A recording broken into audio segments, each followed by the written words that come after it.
Who is number one in your life? Mm, Makes you think about really deep connections, not only to other people, but to ourselves.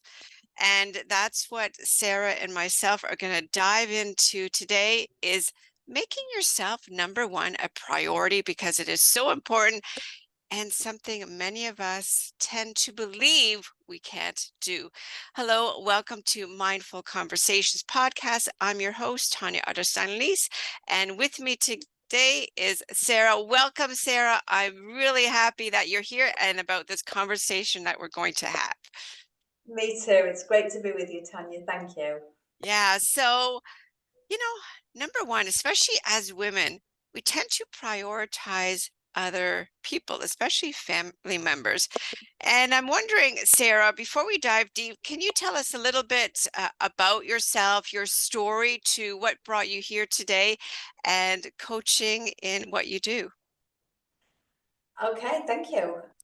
So I was raised by a nurse and believed that when you're sick, you go to doctors, you get prescriptions, medicine, and a diagnosis, and the pills heal you.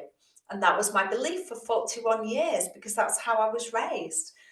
And one day, somebody just asked me what I was doing with regards to taking medicine when I was at home for something that I was having an issue with. So, like, why would you say that? So, I started having a look on the internet to see, like, what is the backstory? Why would she say something like that? Rather than being, oh, well, that's not my thoughts. I'm just like, I need to look at this further. What else is out there? So I started doing some research and found that our body really can heal itself when we support it. So I started looking at my beliefs, where have my beliefs come from? And I realized they were my family's beliefs and they were their family's beliefs. When you're sick, you go to a doctor and you get Yeah. pills. That's the normal thing to do. So as I started supporting my body more, I started entering into healing. So I healed psoriasis, eczema, and acid reflux. The first three things. I'm like, wow, this is really something. And I'd just done a bit of a mindset change because obviously I'd changed from I need medicine to I can support my body, but also started to believe in my body's ability and that with some lifestyle and nutritional tweaks that I could support it to heal more efficiently. And I then went on to heal joint pains, candida, an underactive thyroid, I burnt out my adrenal glands, and finally I ended up with a depression with suicidal thoughts. And I healed all of that naturally. I didn't have any idea how I was going to heal the depression. That was just like alien, and my mindset Yeah. was not in the right space. So it took me a little while. And as I started healing, I thought this story needs to be told that we can heal when we support ourselves. So that's how I went into coaching because I'm no longer aligned with taking a medicine for a symptom. We need to look at the root cause. What's our body trying to tell us Mm. through that symptom? And what do we need to heal from our past? Because it's a something that's gone on, whether it's the recent past or whether it's the distant past, there's something there to heal. So that's how I started my journey as a coach to help others to find their root cause of their symptoms after healing myself. There's some words that really popped up and they're so true. And I'm such a strong believer that when we start to listen to our body, when we start to listen to our intuition, when we start to search within ourselves, like, why am I feeling this way? Or what is causing this? And we tend to dive deeper, we find out it is deep rooted traumas or Yeah, deep rooted thought processes. And they say too, when a certain part of your body really aches, it's often linked to what our mindset is in a state of, right? So, that back pain or that hip pain, when you're constantly hearing and believing that negative self critic, that's when you Yeah. start to have those aches and the pains. And you're right, a lot of people run to the doctor. Oh, I'm having back pain, right? Well, no. Start to listen to, what have your thoughts been? Have you been moving your body? How are you, fueling your body? How are you feeding or nutrients giving your body? And when you look at old ancient medicine, it's so true, as they took natural things, or they start to change your thought processes, and that's what made a huge shift into healing your body. And do you believe also, Sarah, that one, I'll say, ache or ailment in your body leads to another, and things start to, snowball, and you have all these health issues because of your thought processes? Yeah, and I go one step further as well as thoughts, it's beliefs. Mm-hmm. And like my beliefs were that I needed a medicine and to see a doctor to be Mm-hmm. healed. And Mm-hmm. that was my belief for 41 years Yeah. because it was my parents' beliefs.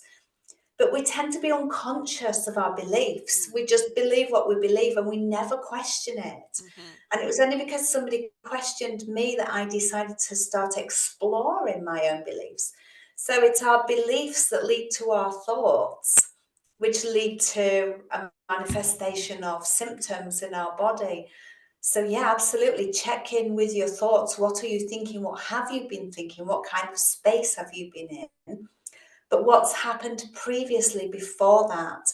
Because it's so easy today to just continue your lifestyle as you are and take a pill and believe, like I did for 41 years, that that pill's healed me. Mm-hmm. So once I started my own healing process, I then changed that belief that I need a pill into, if I support my body, it will heal itself more efficiently. So, check in with yourself. What is going on in your mind? Where are your beliefs coming from? And what thoughts are those beliefs leading to? Mm-hmm. And all that really stems into, making yourself a priority, right? Making yourself number one. Yes. Believing in yourself is such a key word, and I'll say belief. But when you start to acknowledge, I need to make myself a priority, I need to believe in myself, I need to make myself a priority and find out what is stemming to these ailments. I need to make myself a priority. It makes self-care really, really important, because when we start to take care of ourselves instead of everybody else, then those little things start to shift. And I feel that's tied to gratitude as well, right? It all kind of blends together. I think, but it's like a tree, right? When you start with one main system of self-believing, making yourself a priority, it starts to branches into healing your mind and your body in so many other ways. And, speaking of self-care, Sarah, what is something you do that allows you to make yourself a priority when it comes to self-care? What are some habits that you do to take care of yourself so you are always, at the end of the day, number one in your life? Because I feel that if we do not take care of ourselves, it's going to be really difficult to give 100% or 90% of care to others. Yeah, and it's like the old quote, isn't it? You can't pour from an empty cup. Yeah. So fill your cup up first. Mm-hmm. And for me, I love being outside in nature. Mm. Love it. And we have a little rescue dog. So I Oh, walk her out in the morning, which sets my day. I've had yeah. beautiful green space. More often than not, because I live in Spain, the sun's shining, the sky's blue. And it just lifts me for the day. And then in the evening as well, I walk her. And she's only little, but we have a really good walk. Yeah. And that, I think, for me, that's my self care because I'm out in nature, and I'm being mindful around what's around me. And being mindful is another part of self care as well because it brings us into that moment of what's going on around us or what's going on in our mind because Mhm. there's not the distractions of the hustle and bustle of every day, so we can be with ourselves. And for me that's really important, that outside space. But for somebody else it could be reading a book or having a bath or going to the gym. It's whatever works for everybody because we're all so different and Mhm. we've all got likes and dislikes. So do something that nourishes your soul, that really fills you up. And that is self-care because you're looking after yourself and you're nourishing yourself at that deep level. That's right. And I always say that find something you said to that works for you, because a lot of people say, oh, well, so and so does this, goes for a run, but I don't like running. Then walk instead, right? Or they hike all the time and I'd love to, but oh, I really don't like it. Then again, go for a walk, but be in nature, right? Try to make nature a minimum of once a week part of your life. Even going to the local park, let's say, find a green space and just be in that moment. And even if you're there with people, just take, even 30 seconds to breathe in and relax and feel the nature around you. Feel the sun that's shining or the rain that's on your face or the snow that's falling. Feel the wind. Just tune things out. And I feel too, Sarah, that the more we practice that habit of self-care, the more we practice that habit of being in the moment, you can do it anywhere, anytime, the easier it becomes. Yes, Yeah, yes. yeah. And it is taking that moment. And like you say, there's something called a guerrilla meditation where Hmm. it is literally seconds, 2 minutes. It's Yeah, as long as you want. And just be with yourself, be with your breath, yeah, let everything else go and just focus inwards on yourself. And it doesn't have to be an hour sat cross-legged. It can be 10 seconds or 30 seconds just to normalize your breathing yeah, and just center yourself. yeah. Something that really works for me, and it's through practice, is if I get being an introvert, right? If I get somewhere and it's just hustling and the bustling, people have no idea, but also I just tune into myself and I just take some deep breaths to just be in my own space. And that in itself calms the introvert, right? It Yeah. acknowledges that, okay, you're feeling this way, but create a calmness around you, and then you're able to be in that hustle and that bustle, especially with the holiday seasons around the corner. And you can feel, being intuitive, you can feel a lot of people feel very stressed right now. And you need to learn to, again, just be in the moment, breathe so that you're not absorbing that hustle and that bustle and the stress of other people. Because I believe that whether you're an introvert or not, you will feel it. Even extroverts, I find that they can be, they're energized when they're in that environment, but they become even more energized and you can feel the stress off of them. They're not realizing that they are absorbing that as well. So prioritize yourself, make yourself number one, and just breathe. Take a moment, breathe. No one will even know you're doing it, right? No one will Yeah. even know you're doing, but you need to realize, accept how you're feeling and know that it's okay. Yes, yeah. And a really good breathing technique is from the Heart Math Institute. And that's imagine breathing into your heart space Mm, and breathing out from your heart space. And what yeah, that does is it puts you into a state of what they call coherence. And nice. what that is that all the whole of your body comes into alignment and is on the same wavelength, as Mhm. opposed to each different system being on different wavelengths. It just brings it all together coherently, and that's so easy to do. Just imagine that breath going into and out from your heart. Love that. I love that because our heart speaks our truth, right? We don't Yes. realize it, but our heart speaks our truth. It's our intuition, our gut feeling. And when you're right, when you breathe into, really feel that breath and make it slow and really release it, but truly, you're right, bring that whole breath within you and into your heart and just kind of hold it and then release it. I love that. Thank you, Sarah. And at this time that we're speaking so much about taking care of ourselves and healing our own body, healing our own mind, what's really important to you, like today, right now, at this very moment? I think the biggest thing that we can all do right now for ourselves is to recognize our stress, Mm, understand what we perceive as stress, the things that that stresses us out, whether it's situations or people or words that people say. Understand what it is that we're perceiving is causing us stress. And then look at what we can control. Because the only thing we can control is ourselves. We cannot control the environment and other people and what they will say and do. And recognize that what's stressing us out is our perception Mm, of what's happening and possibly our lack of control around what's happening. Why does that man cutting me up in the driving in the down the motorway, why does that stress me out? Well, because I don't want an accident, but can I control it? No, I can only control what I can do. So that's him. He needs to take responsibility for that. I can't be held responsible for that. So can I let that go? I haven't got all the ingredients I need for dinner, so can I make something different? mhm. And so it's about recognizing where we perceive our stress and then understand what the root cause of that is. Why is that stressing me out? What can I control and what can I let go of?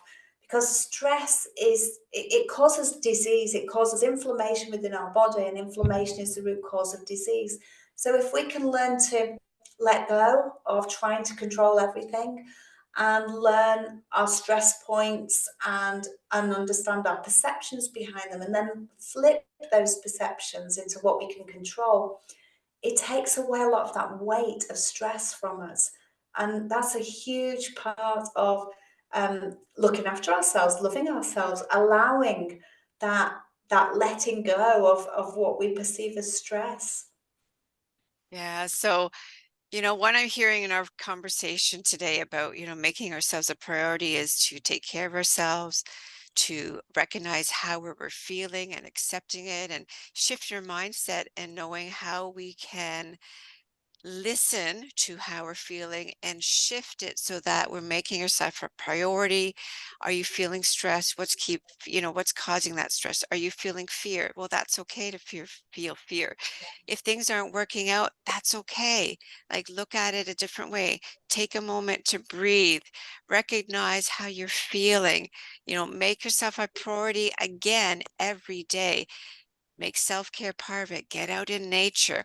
All those little tweaks that we can do to simplify what we think we can't do, simplify it and take the baby steps every Yeah, day to achieve what you want to, which is at the end of the day, yourself, right? Achieve that self-care, achieve that self-love, achieve the permission to make yourself a priority.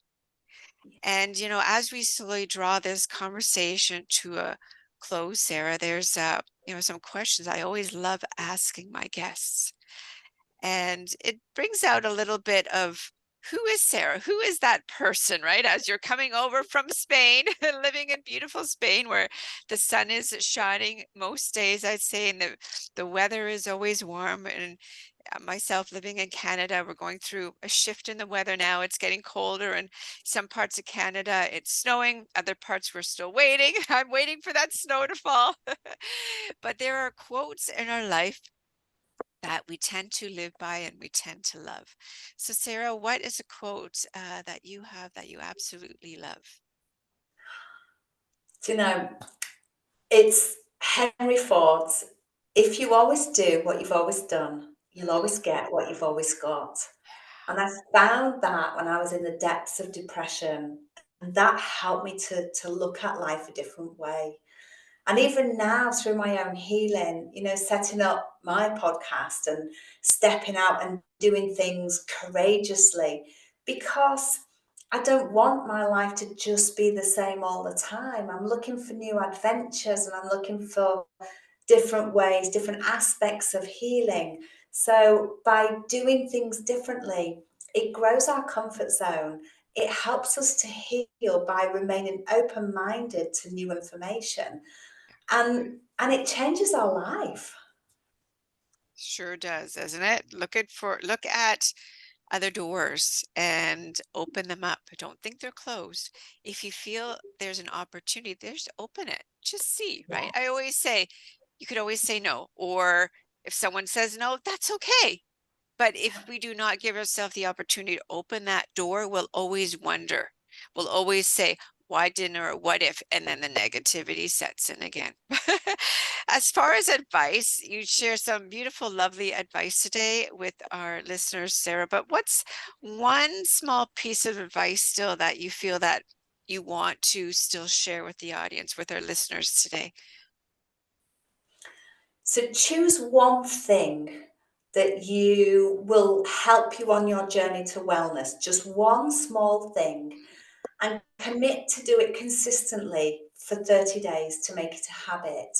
Because when we look at health and wellness and healing, it's a huge subject. And it's easy to be overwhelmed by all the different things that we could do. So just choose one little thing that you know that you can commit to, whether it's drinking an extra glass of water, going to bed a little bit earlier, walking out in nature once a week, or 10 minutes every day. It doesn't matter. Choose one little thing and commit to it for 30 days. I love that. Choose one thing, because we often feel we need to do all these other things and then we never achieve them, right? And then we again, that negativity starts. But when you choose one simple thing, it's like a baby step, right? Yeah, A child doesn't learn to ride their bike or learn to walk like that.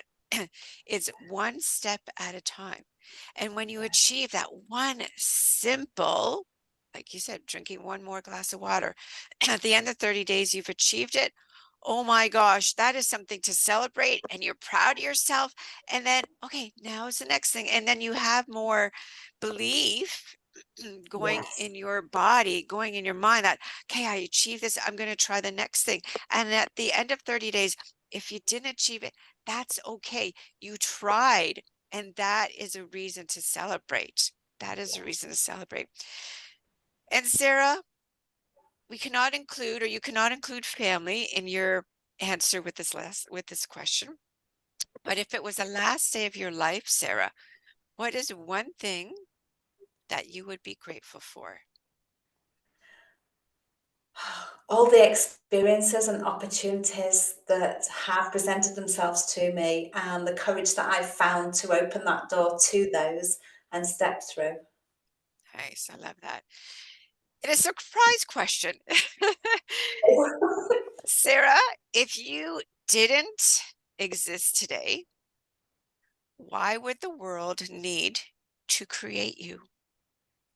Oh, um, because I have been a registered nurse for 20 years, so I've got a lot of knowledge around nursing and medical treatments for health problems. I've also naturally healed myself, so I've got the experience from that. I've written a book with other people's healing and learned experience from that. And I use all of that knowledge in my coaching to help other people to believe in themselves that their bodies can heal. And I help them to heal themselves, because I don't heal them, I just help them to remember that they were born a healer. I love that. So what I'm hearing is the world would need to create you because you believe in yourself and you give that same lift to help other people heal themselves from within by realizing what their thought processes are or were once they've shifted them. Yes. Love that. Well, Sarah, I want to thank you very much for this lovely conversation, this really deep insight, and for sharing the knowledge that we can heal ourselves within when we start believing ourselves and giving ourselves what we need, and And taking baby, deserve. yeah, and deserve, and taking the baby steps to help you get there, and to realize that you can do that, and to prioritize yourself and make yourself a number one. So thank you very much, Sarah, for being here. And for everybody that is either watching or listening today, thank you very much for watching and listening to another mindful conversation. Remember, when you go to bed this evening, think about, as you lie there and close your eyes, the best thing that happened today. And as you wake up tomorrow morning, send out or write down 3 to 5 things that you are grateful for. This is Tanya Otterstein-Liehs, mindful coach, saying thank you again for believing in yourself and making yourself a priority. Bye-bye. Bye-bye, Sarah.